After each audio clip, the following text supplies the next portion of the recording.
9월 2일 목요일 주제 거룩한 백성을 상징하는 나시린의 삶이라는 주제로 사사기 13장 1절부터 14절 말씀입니다.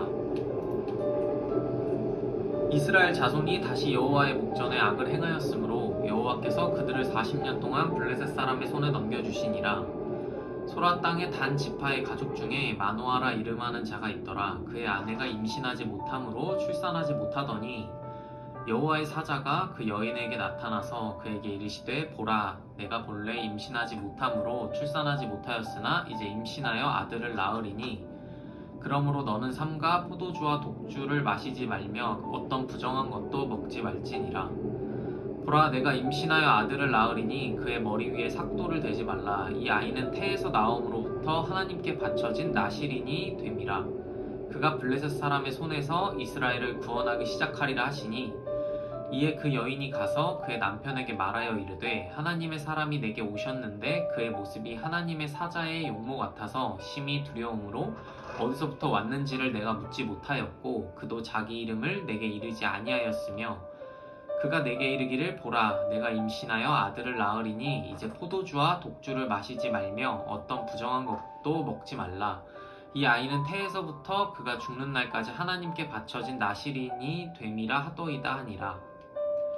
마노아가 여호와께 기도하여 이르되 주여 구하옵나니 주께서 보내셨던 하나님의 사람을 우리에게 다시 오게 하사 우리가 그 낳을 아이에게 어떻게 행할지를 우리에게 가르치게 하소서 하니 하나님이 마노아의 목소리를 들으시니라. 여인이 밭에 앉았을 때에 하나님의 사자가 다시 그에게 임하였으나 그의 남편 마노아는 함께 있지 아니한지라.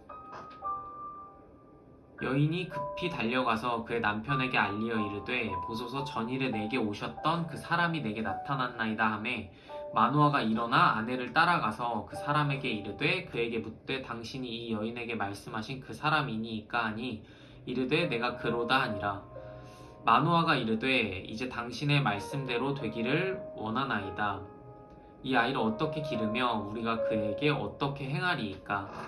여호와의 사자가 마노아에게 이르되 내가 여인에게 말한 것들을 그가 다 삼가서 포도나무의 소산을 먹지 말며 포도주와 독주를 마시지 말며 어떤 부정한 것도 먹지 말고 내가 그에게 명령한 것은 다 지킬 것이니라 하니라. 아멘.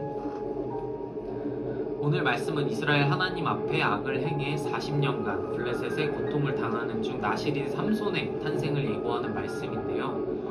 출애굽 때부터 무수히 하나님의 역사하심을 경험했던 이스라엘 민족이었음에도 불구하고 이 시기는 또다시 우상 숭배와 같은 악을 행해 가장 긴 압제 기간을 보내고 있을 때였습니다. 하지만 이렇게 하나님 앞에 악을 또다시 행해 긴 시간 동안 끝이 보이지 않는 최악의 상황에 처한 이스라엘 민족에게도 하나님은 하나님의 때에 다시 한번 기회를 주시는데요. 이러한 모습을 통해 끝없이 죄를 저지르지만 우리를 품어주시고 다시 한번 나아갈 수 있는 기회를 주시는 하나님의 사랑을 느낄 수 있다고 생각합니다. 여기서 하나님께서 이스라엘 민족에게 기회를 주셨기에 이스라엘의 역할은 아무것도 없다고 생각할 수도 있을 텐데요. 하나님의 사자는 마노아의 부인에게 아이를 낳기 위해 부정한 것을 하지 말라며 지켜야 할 것들을 알려주시는데요. 이를 우리의 삶에 대입시켜보면 앞선 경우처럼 하나님께서 우리에게 회복할 기회를 주시지만 그것이 달성되기 위해서 우리가 순종하고 따라야 할 부분도 있다고 생각합니다.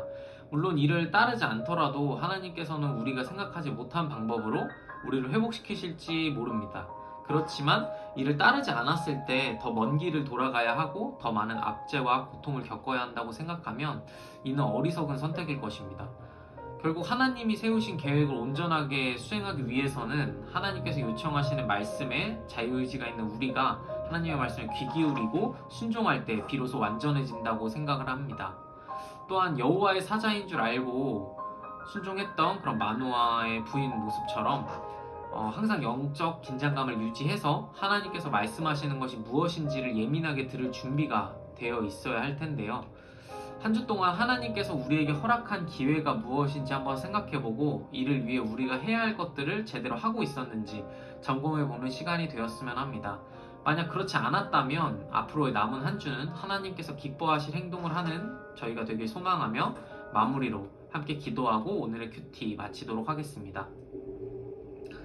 하나님 아버지, 또 죄악을 지어 블레셋의 기나긴 압제 속에 있던 이스라엘을 향해 다시 한번 기회를 주시는 모습을 보며 끝없이 죄악을 저지르는 저희에게도 매일 새로운 기회를 주시는 하나님의 사랑에 감사드립니다. 하지만 이러한 기회를 가볍게 여겼던 저희의 모습이 있던 건 아닌지 삶을 돌아봅니다.